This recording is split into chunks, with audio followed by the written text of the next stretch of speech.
Ciao ciao les petits loups, bienvenue, welcome avec Taskiller85, j'espère que tout le monde va bien. Aujourd'hui, on va parler soudure, encore une fois par l'intermédiaire des produits Secure. On en a vu plusieurs ensemble déjà, et aujourd'hui, c'est le nouveau petit SQ001 Upgrade. Voilà, parce qu'il y avait déjà un SQ001. Donc dans cette vidéo, on va voir déjà la différence entre l'ancien et le nouveau. Je vais vous montrer les menus, on se fera des petits tests de soudure rapide avec quelques petits conseils, mais maintenant vous en avez l'habitude. À la fin de cette vidéo, je vous montrerai aussi quelques petites images dans l'outro certainement, quelques petites images rapides du nouveau petit projecteur, le R1 Nano, qui est ici le Fengmi. Et je vous rappelle, en parlant de projecteur, que dans le concours permanent, vous avez jusqu'à vendredi prochain, vendredi après-midi, environ 17h maximum, si vous avez une petite commande à passer sur Banggood, par l'intermédiaire de mes liens bien sûr, pour pouvoir gagner dans le concours permanent cette semaine. Rappelez-vous, il y a le projecteur Yaber Pro Y9, un fer à souder ou le petit smartphone Doogie V20. Donc vous avez jusqu'à vendredi après-midi si vous voulez participer. Le tirage sera samedi dans la vidéo de samedi midi. Sinon, pour le concours du petit Metafly qu'on a vu ensemble dans la vidéo de mercredi, là vous avez jusqu'à mardi après-midi environ 16-17 heures aussi pour participer dans les commentaires, puisque moi je ferai le tirage mardi en fin d'après-midi pour la vidéo de mercredi midi. Donc mercredi midi, résultat du concours pour le petit Metafly, et samedi midi, résultat du concours permanent. Bien sûr, 2 commandes seront tirées au sort encore une fois, et le premier, le plus réactif, à me mettre un commentaire en me disant j'ai reconnu ma commande, choisira parmi ces 3 cadeaux. Ceci étant dit, aujourd'hui on parle du petit SQ001. Donc voilà, ce nouveau modèle qui ressemble comme 2 gouttes d'eau à l'ancien modèle bien sûr, puisque les grosses différences vont surtout être dans le firmware et un petit peu sur l'esthétique, il n'y a pas grand chose. Vous pourrez trouver simplement ce kit là qui vaut à peu près 48 €. Vous avez également le pack avec une alimentation, un peu comme la mienne, un transfo pour pouvoir brancher directement à l'atelier votre fer à souder. Et vous avez un pack également qui est proposé avec 5 pannes différentes, alors que là vous n'en avez qu'une de proposée, mais vous avez le choix. Voilà, quand vous allez passer votre commande, si vous passez votre commande, vous choisirez la panne que vous voulez. Vous avez tous les modèles en dessous en dessin avec les références, donc c'est assez simple. Qu'est-ce qu'on va trouver dans cette boîte? Déjà des super stickers.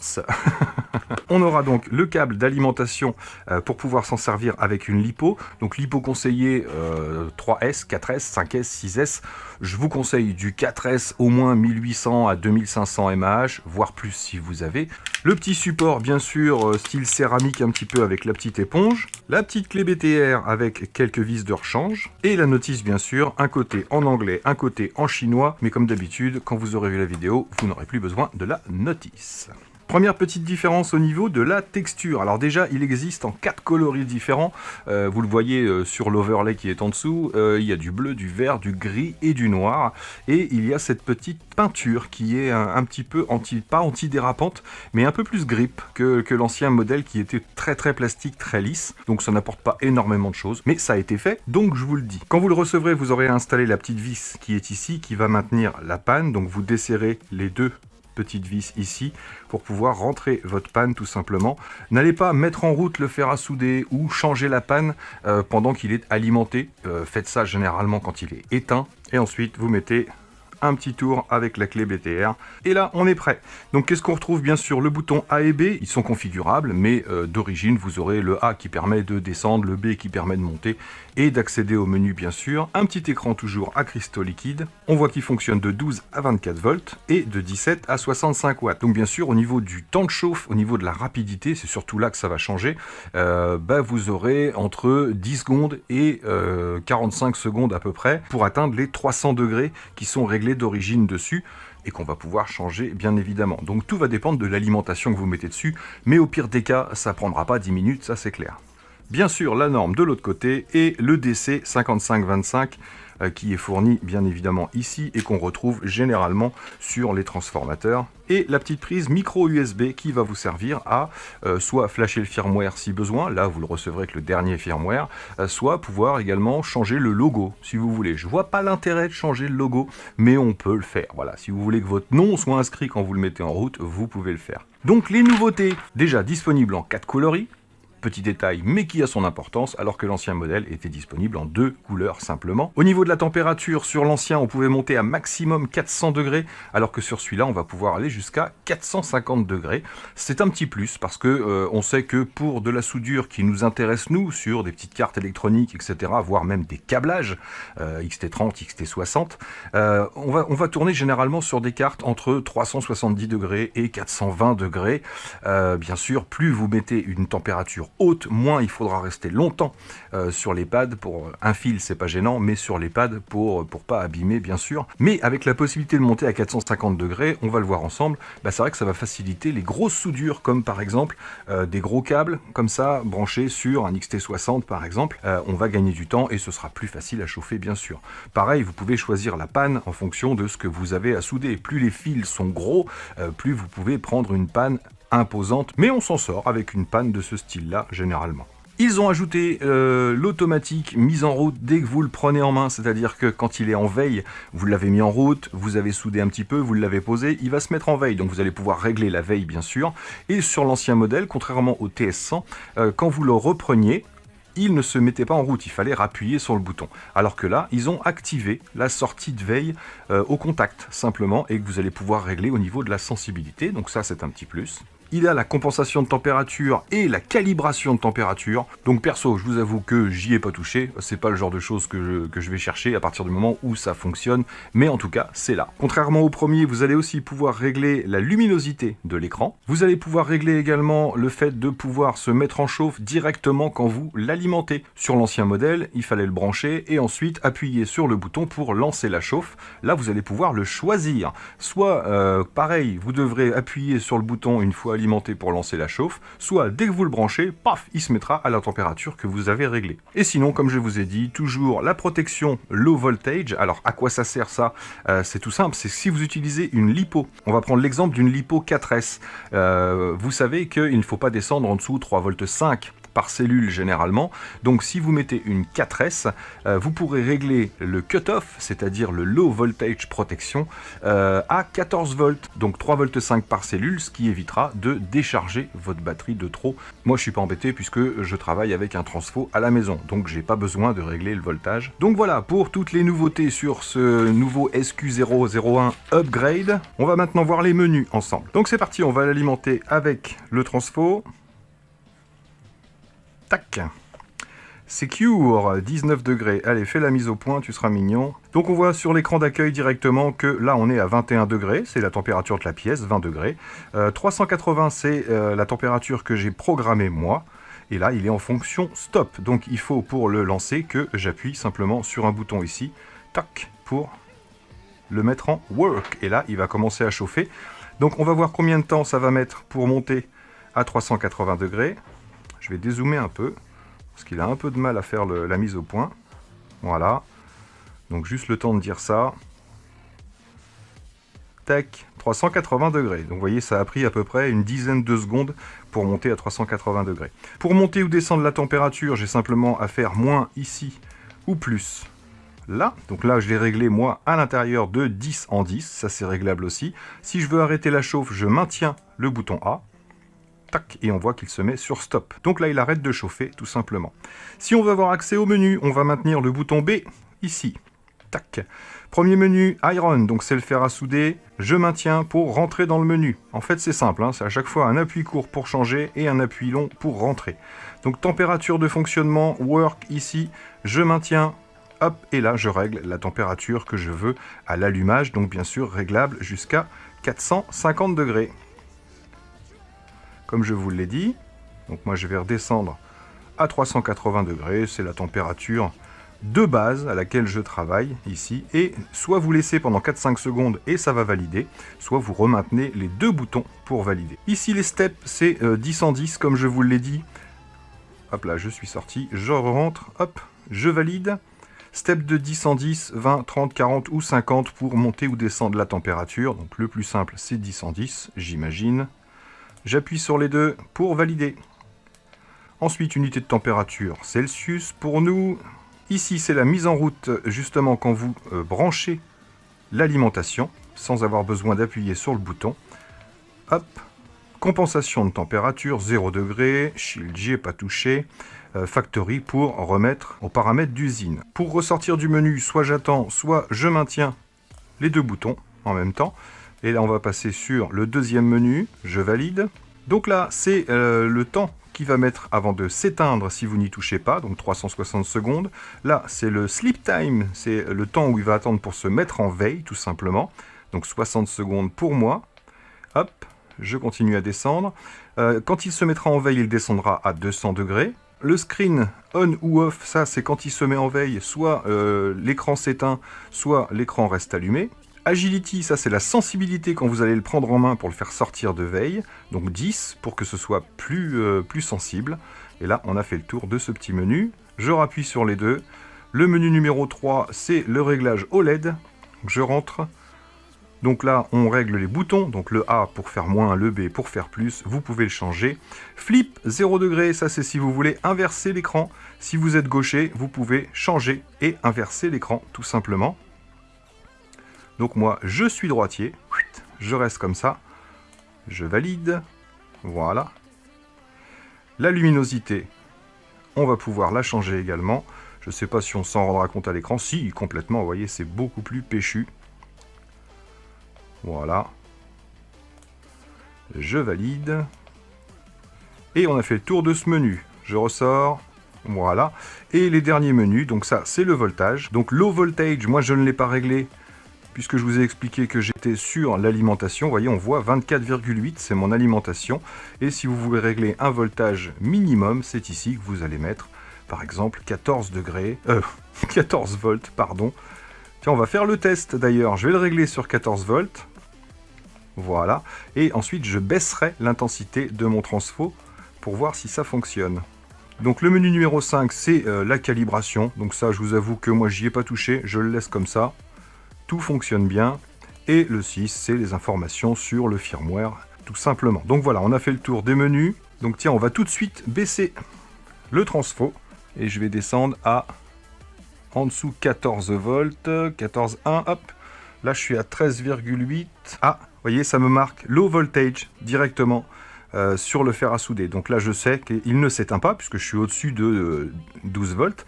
Mais il me prévient qu'on est en low voltage. Je ne sais pas si je peux lancer la chauffe.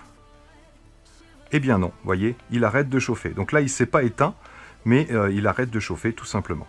Donc je remonte à 24 volts. Et là, je peux lancer la chauffe, tout simplement.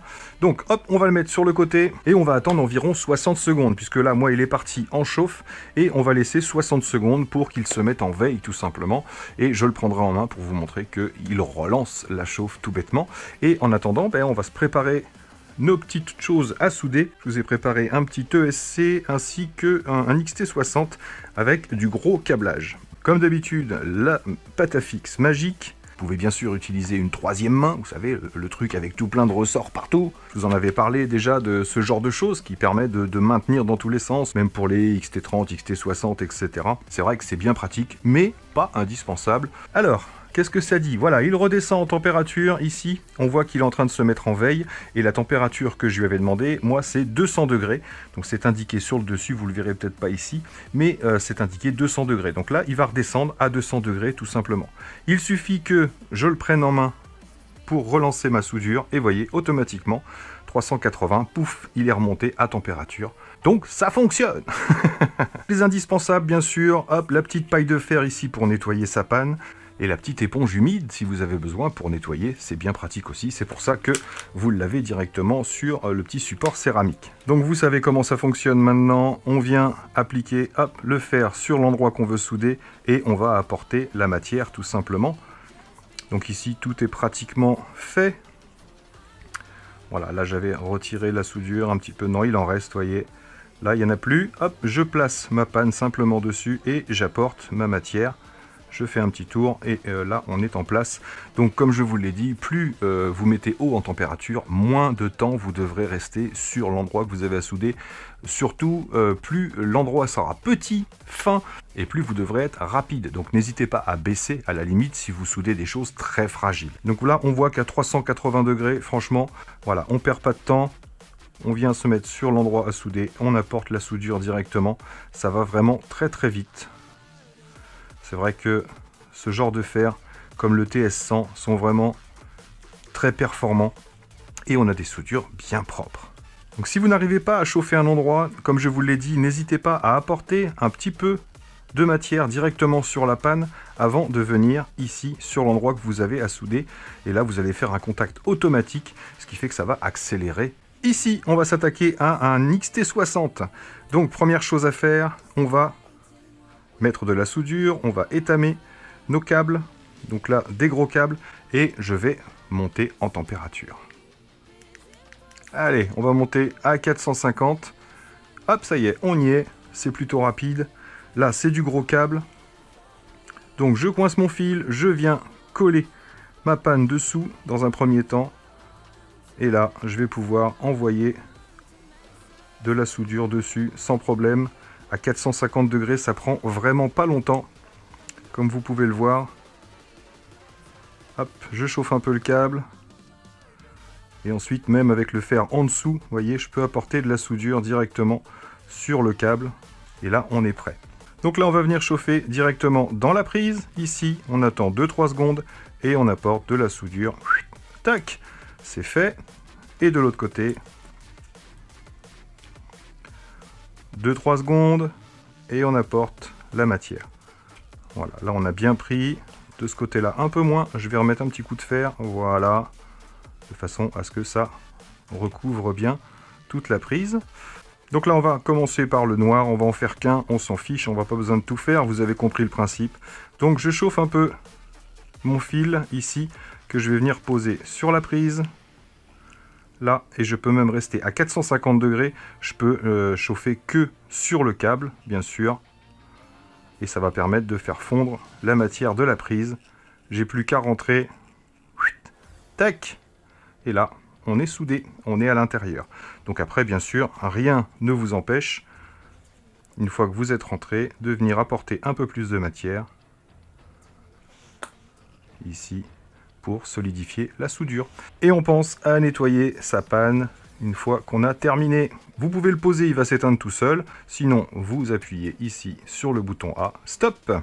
Donc voilà, je ne vais pas vous faire un cours de soudure aujourd'hui parce que déjà, je l'ai déjà fait, je vous en ai déjà parlé. Et puis, il y a énormément de tutos sur Internet qui vous permettent d'apprendre si vous ne savez pas comment faire. Donc voilà pour ce petit Hop, SQ001 Upgrade. Faites attention, c'est chaud, ça brûle. Donc bah écoutez, quelques améliorations, pourquoi pas. Dans les 48 €, c'est pas excessif, surtout que ce sont des fers de qualité. Vous avez la garantie chez Secure, ils sont là, ils vous répondent, il n'y a aucun problème. Et depuis le temps que je travaille avec des produits Secure, je peux vous dire que c'est fiable. Voilà, moi j'utilise toujours très régulièrement. Hop, mes amis le savent, mon SQE126 qui fonctionne toujours super bien, ça visse, ça dévisse dans tous les sens et j'en suis super content. Sur des produits où il y a plein de petites vis, ben franchement c'est bien pratique. Bref, tout ça pour dire que les produits Secure, c'est fiable. Voilà, ça fonctionne, on a le retour maintenant, on a suffisamment de produits et de recul pour savoir que ça fonctionne bien. Donc voilà les amis, c'est tout pour aujourd'hui. Si tiens, je vais vous parler d'un petit truc vite fait. Ça, je sais pas si je vous en avais parlé, c'est mon petit bandeau LED. Alors ça, c'est rigolo comme tout. C'est en silicone, donc ça prend pas de place. Vous voyez, on peut mettre ça dans une poche sans aucun souci. Et ça, je m'en sers souvent pour la soudure, justement. Avec mon âge avancé, des fois j'ai un peu de mal à voir les détails. Et c'est une lampe frontale, mais une lampe frontale de compète. Franchement, je vous explique. Ça vaut une misère, c'est moins de 10 € je crois sur Banggood, je vous mettrai le lien dans la description parce que je trouve ça génial. Ça se recharge ici en USB, donc vous avez une autonomie plutôt correcte, tout dépend de la puissance que vous allez utiliser, donc USB-C. Et vous avez deux boutons, un bouton ici pour l'allumer, premier clic vous allumez le bandeau LED, vous avez vu c'est violent quand même. Deuxième clic, hop, on baisse un petit peu en intensité sur le bandeau LED. Troisième, on a la lampe latérale ici. Quatrième, un peu moins fort. Et cinquième, on éteint le tout. Et vous avez un autre bouton qui est plutôt sympa, c'est celui-ci avec le petit logo Wi-Fi. Il vous suffit d'allumer, hop, sur l'éclairage que vous voulez. Et ensuite, vous appuyez sur le Wi-Fi, ici. Et en fait, vous avez juste à passer la main devant pour le mettre en route ou l'éteindre. Ça veut dire que vous êtes en train de bricoler, vous soudez, hop, vous avez fini, vous pouvez éteindre votre lampe, tac, nanana. Vous faites autre chose, là, hop, vous retournez, c'est compliqué, hop, on rallume la lampe. Vous avez compris le principe, c'est vraiment génial. Voilà, bon, ça fait faire des gestes à chaque fois, on a l'impression qu'il y a des mouches partout, mais ça fonctionne super bien, c'est sensitif, donc ça vous permet d'allumer et d'éteindre sur la position que vous avez choisie. J'ai fini, hop, j'éteins le Wi-Fi, j'éteins le tout, et ça, je le range dans la poche, ça pèse rien, ça prend pas de place, et c'est surtout pas fragile du tout. Donc, j'aime beaucoup cette petite lampe frontale, j'en ai testé plusieurs, c'est vrai que celle-là, elle est pratique, et à l'extérieur, le bandeau lumineux, ça vous éclaire sur 180 degrés. Donc, je tenais à vous en parler quand même. Donc voilà les amis, merci à tous d'avoir suivi, merci à vous d'être là. Tous les liens seront dans la description, bien sûr, les liens affiliés quand il y en a, pas toujours. Et vous savez que ça aide la chaîne quand vous, ne serait-ce que quand vous cliquez sur le lien et quand vous achetez, bien sûr, vous participez et vous aidez encore un peu plus la chaîne puisque vous ne payez pas plus cher, mais moi je touche une petite commission sur votre achat. Donc voilà les amis, merci à tous d'avoir suivi, merci encore à vous d'être là, et moi là-dessus il ne me reste plus qu'à vous dire surtout, portez-vous bien, prenez soin de vous et des autres, et à très bientôt dans mes vidéos. Allez, ciao ciao. Regardez ce que ça donne le projecteur dans l'outro. Tu as du 1080. On est en résolution native de 1080. 1080, lui est propre. Ça claque hein, quand même. Et même je pense que tu galères beaucoup moins à régler aussi. Une fois que c'est... Ah bah carrément.